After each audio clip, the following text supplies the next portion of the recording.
kwambiri kukaponya chisankho. Ndife oyamika chifukwa mwaonetsa kuti ufulu munaumenyera ndinuyo. Mwatuluka ambiri ndipo mmene machitira zikuoneka kuti ndinu anthu odekha, anthu omvera ngodya zinayi ndithu, aumodzi ozipatsa ulemu. Pa masankho amene ali masankho amene ali woyambirira chipangire masankho aja adabwedwa nda DPP. Nde masankho ano ndi masankho ama yako. Nde tikuthokozani kwambiri kuti mwatuluka. Zono zake munatuluka mwabata, simumalimbana ndi munthu, ndipo mwaonetsa kuti inuyo mumamveradi a President Dr. Lazarus Makathi Chakwera. Akana kuti tiye tikaponye vote. Hayi ndithu zimaoneka malaini ambiri analodzaza kuti 6 koloko. Kuonetsa kuti dziko lino likamayendetsedwa ndi mtsogoleri womvera malamulo, mtsogoleri wa Mulungu, zinthu zimayenda bwino. Tufuna tikuthokozeni Malawi aliyense amene anapita kukaponya vote yake. Zaonetsa kuti demokrasi iyi ndi yanudi ndipo mumayilemekeza. Ndipo inuyo mudziwa kuti Malawi ndi mmodzi.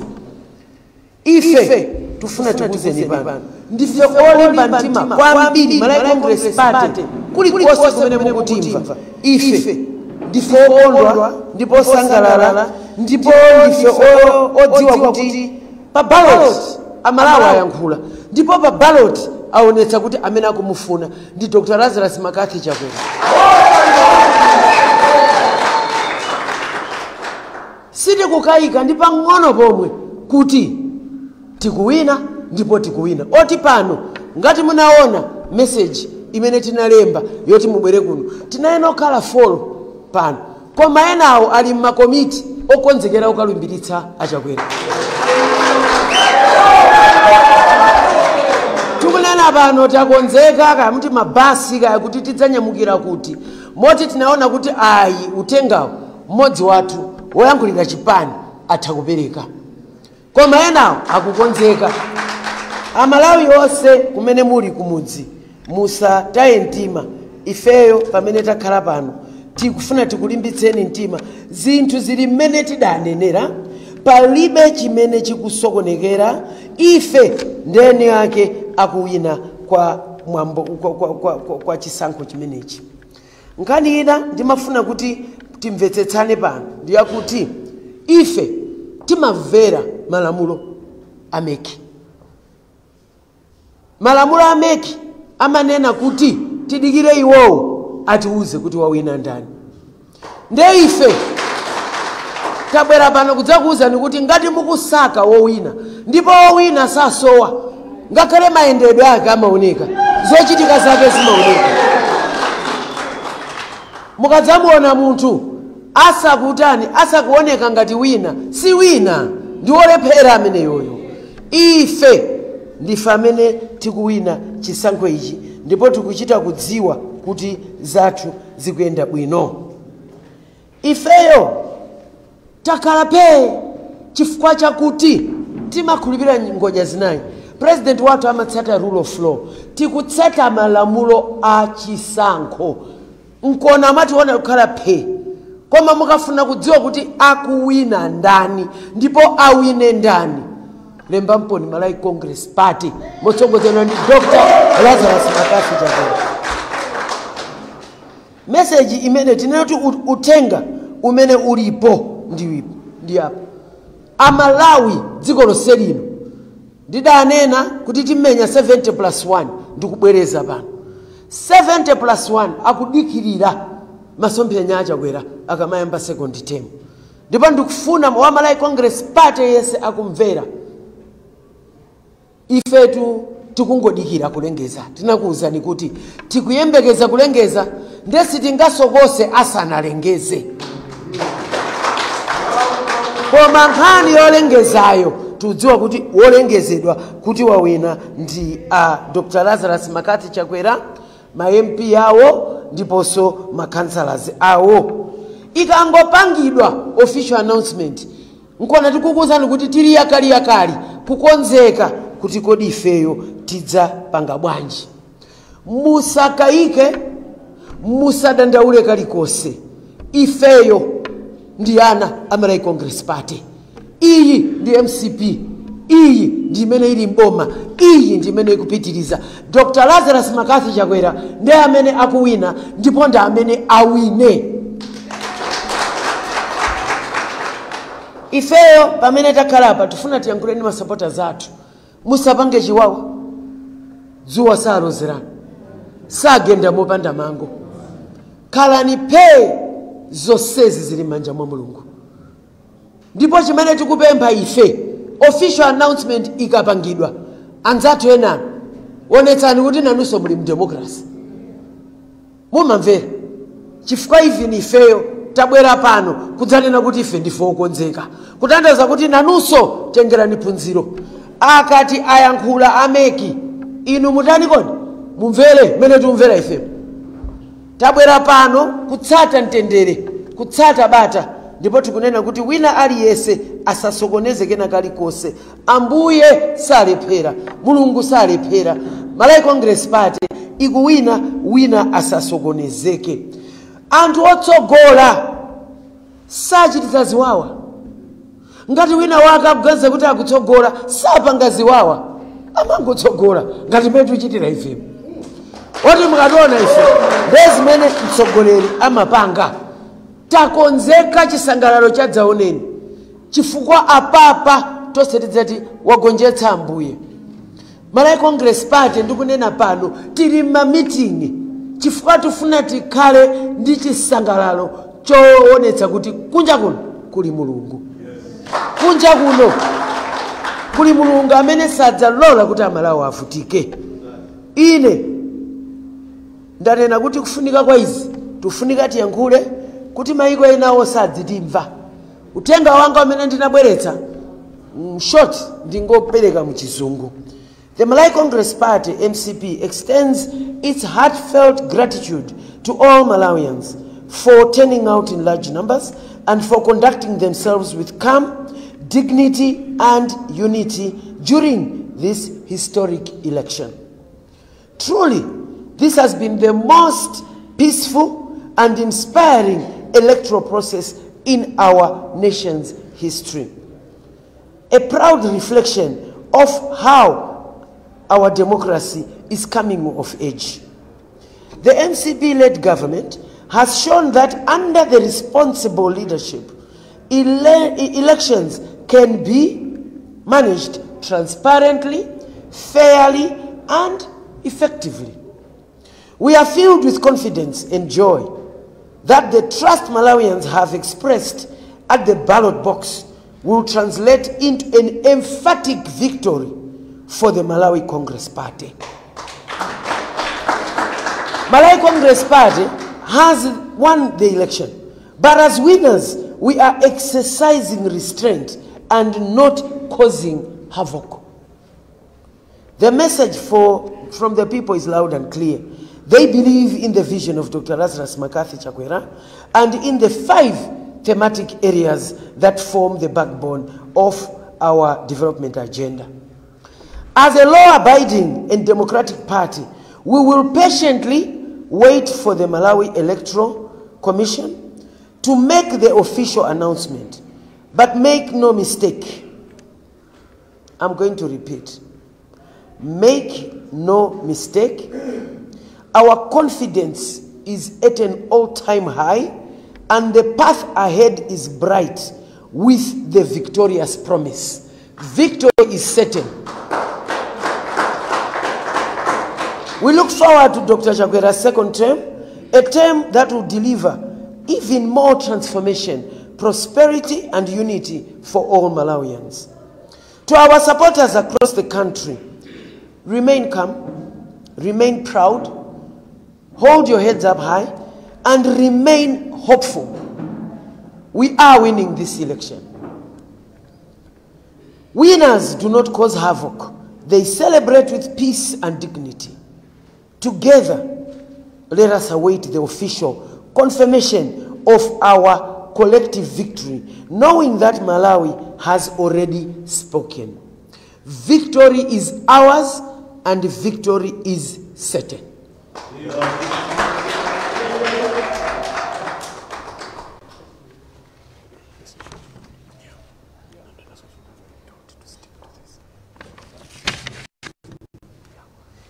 Thank you very much. At this juncture, I will now ask for questions.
Ndikuyamikeni poti patsira mafunso amenewa akuonetsa kuti mukuwafunira Malawi zabwino.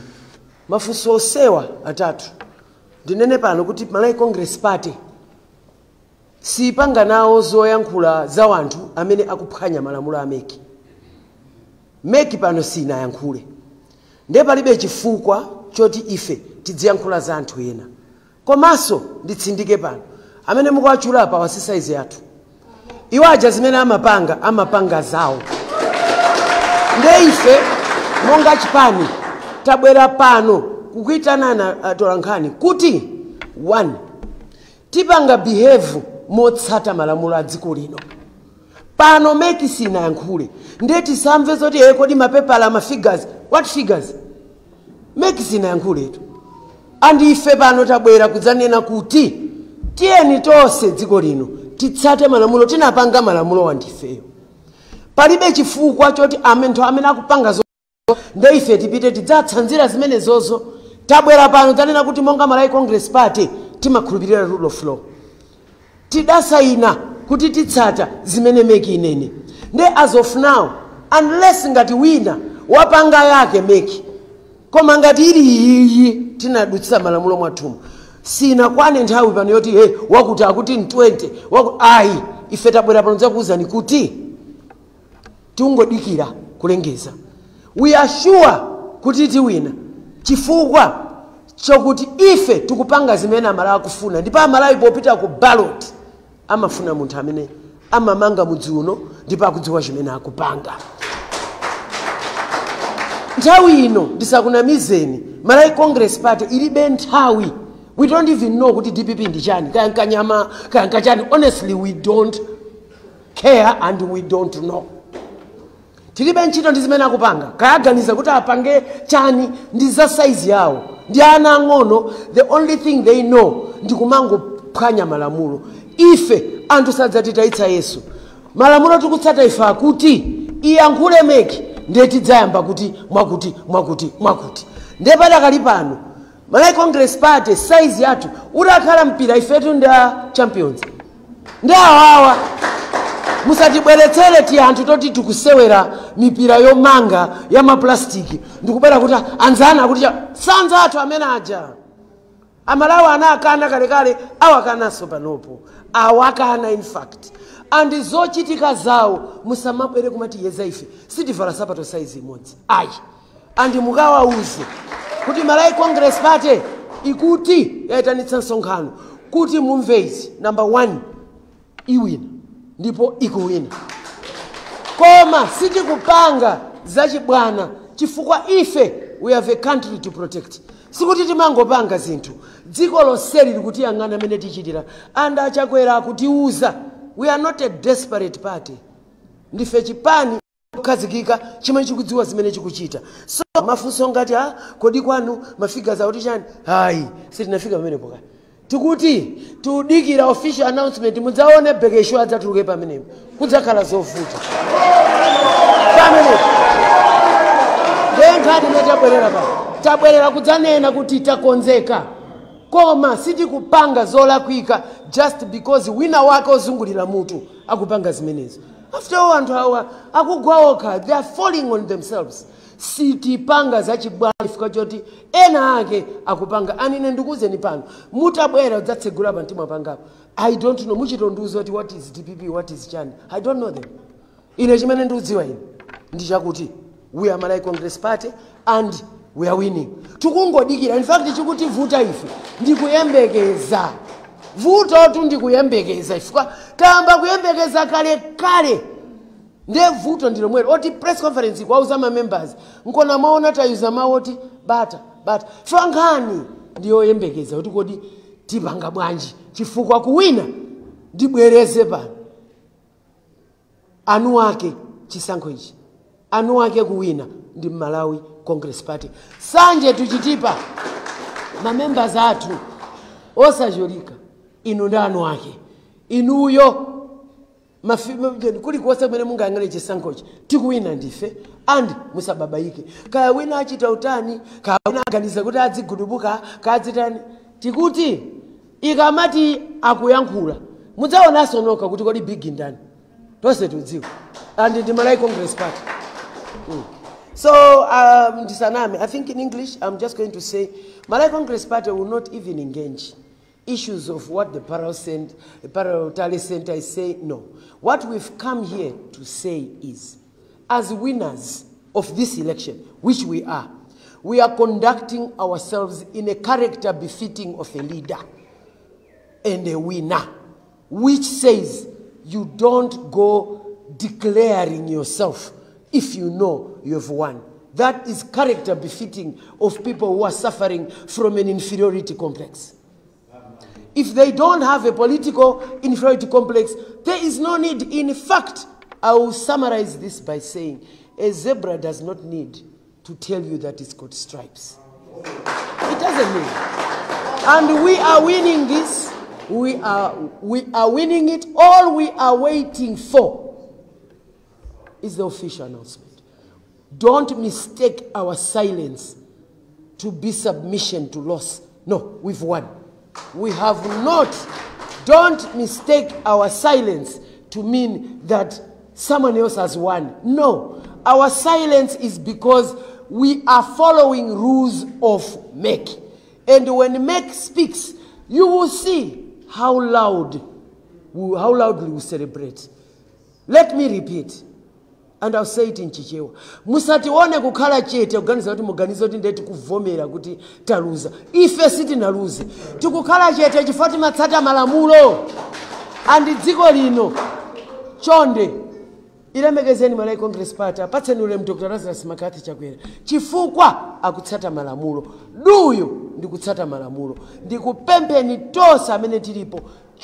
Chonde ma supporters athu musaope musakayike tili chete chifukwa choti dzuwa salozera. Anu ake chichi ndife.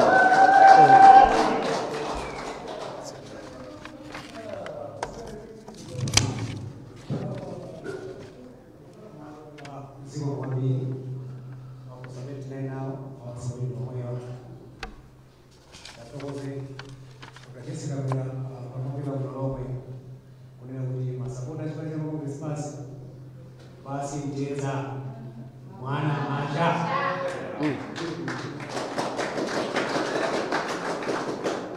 basi mteza mwana macha ichi kudeleza tawi tabenda tanatse kwa kipengelo kudatsika sote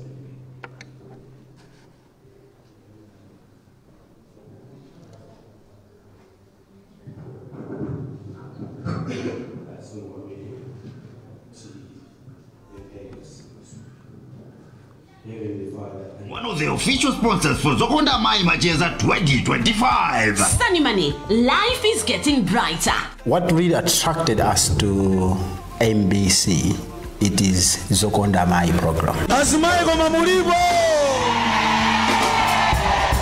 As Sunny Money, we are 100% committed and focused on taking an active role in transforming economic life of women.